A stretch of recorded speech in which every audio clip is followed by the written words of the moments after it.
छोटे काफ की, बड़े काफ की?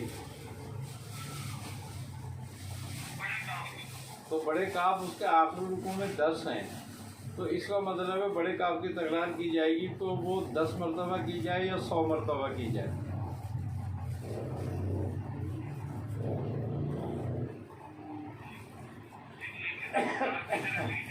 जी जी बिल्कुल इजाज़त है।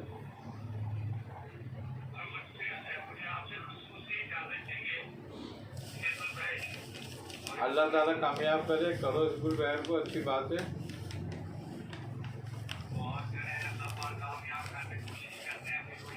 अल्लाह कामयाब करेगा। देखो हमारी सही होनी चाहिए, मेहनत होनी चाहिए, हम लगन से इरादे से अपना काम करें, अल्लाह कबूल करता है। अल्लाह जिसको तौफीक नहीं देता उसी की कबूल नहीं करता, जिसको तौफीक देता है उसको कबूल करता है ज़रूर।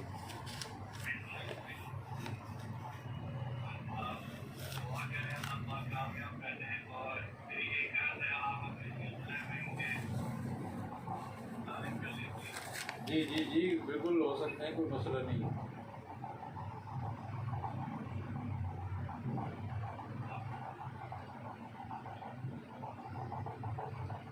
इंशाल्लाह जुमे को ऑनलाइन लेके कर देंगे आपको, कोई मसला नहीं।